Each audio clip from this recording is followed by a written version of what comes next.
Hello, everyone, and welcome back to another edition of NY Flight Jets Talk. I appreciate you all tuning in. Smash the like button. Make sure you are subscribed to the channel on your way into the building, completely free, and it helps our channel grow significantly as I live out the dream of covering our New York Jets every single day here on YouTube. Less than 400 subscribers away from 2,000, which is super cool. So hit the subscribe button. Like I said, it's completely free and helps us grow significantly. And I'm just going to get into the main topic of today's video, where we'll be evaluating a few sneaky quarterbacks. I think the Jets should covet names that nobody is really talking about. I mean, since the Jets have announced they're moving on from Aaron Rodgers, who's the quarterback next season? That's one of the most important questions, yet reasonable ones, to be fair, among all New York Jet fans. While, Tyrod Taylor seems to be the decisive favorite, no decisions have been made yet, and I don't think the Jets should really leave any stone unturned. I think they should scrape every corner as they look to find their next quarterback, whether it's exploring a trade route, whether it's potentially even trying to pick someone off waivers to compete, whether it's drafting a guy and giving them an opportunity to come in and compete right away. The Jets have so many different options. Now, I'm going to lay out three names I don't think anyone's really been talking much about who I think the Jets should strongly look to go after. First up on this list is 25-year-old Malik Willis, third-round pick by the Tennessee Titans in 2022. Spent 2 seasons with the Titans, only got limited opportunity overall, only had 3 starts, completed 53% of his passes, no touchdowns, 3 interceptions.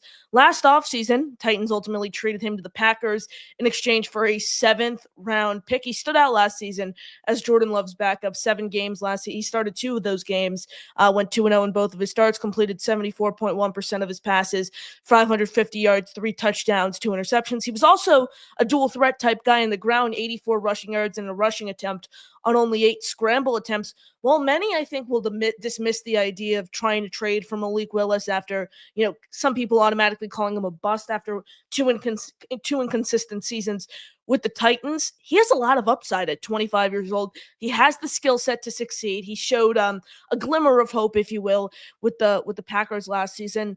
I mean, it's not the worst thing if the Jets want to, try to pluck a 5th-round pick and a 5th or 6th-round pick, give that up for Malik Willis and give him a chance to compete for the job, give him a chance to compete as the Jets' bridge quarterback next season, just because he might be, who knows, maybe he impresses during training camp, gets the starting job, and he surprises some fans next season, and he's maybe more than just a bridge quarterback for this team. So Malik Willis is someone I view who the floor is low, yes, but the ceiling is also high, and what he showed last season with the Packers, I think, is somewhat promising. So if Darren Muji and Aaron Glenn are on board, it certainly can't hurt to try to, call up the Green Bay Packers and see maybe something you could work out for backup quarterback Malik Willis, because he really has no future there as well. Let's keep that in mind, because Jordan Love seems to be their franchise quarterback.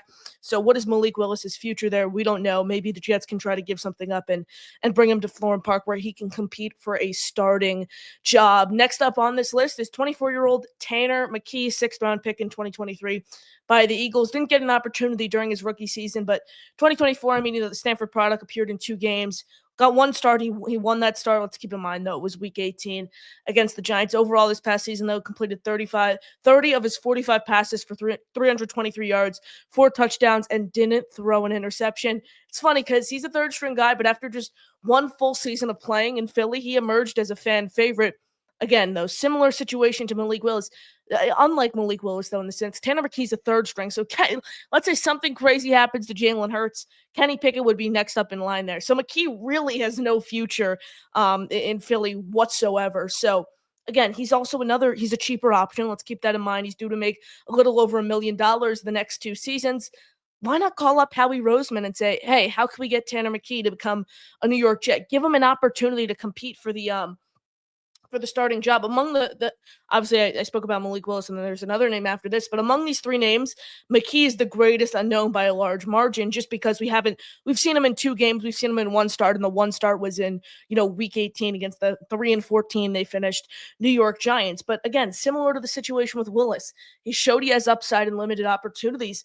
why not give up a day 2, a day 3 pick to see what you potentially have in him? And again, maybe he shows you something promising. So I'm on board if the Jets want to try to make a move for Tanner McKee here. Cheap option who's shown, some upside during his limited amounts of opportunity. So I'm on board with Tanner McKee if the Jets want to explore that avenue.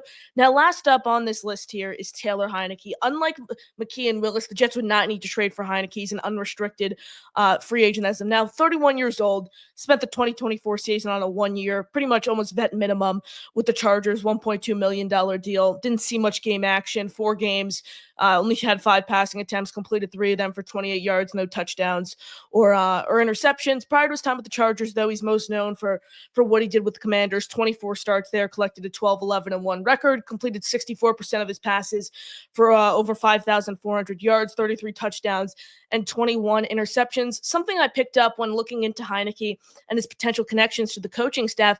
Scott Turner, the Jets' offensive coordinator, pass game coordinator, was Taylor Heineke's offensive play caller for a few of his seasons in Washington. So maybe Scott Turner can say, hey, Taylor Heineke, we want to go the cheap route, someone who could, maybe win you a few games, give him an opportunity to come in here and compete on a cheap deal. Scott Turner says, hey, call up Taylor Heineke, who's a free agent. I mean, Spot Rack only lists his free agent market value at $1.3 million. If the Jets overall are just going to look for a cheap veteran option who could come in, like I said, maybe win you some games, serve as somewhat of a reliable backup behind Tyrod Taylor, Taylor Heineke can be your guy. So appreciate you tuning in. Those are the 3 names I think who have kind of flown under the radar, who I wouldn't mind if the Jets wanted to try to go after and make a move. Like I said, appreciate you all tuning in. Smash the like button.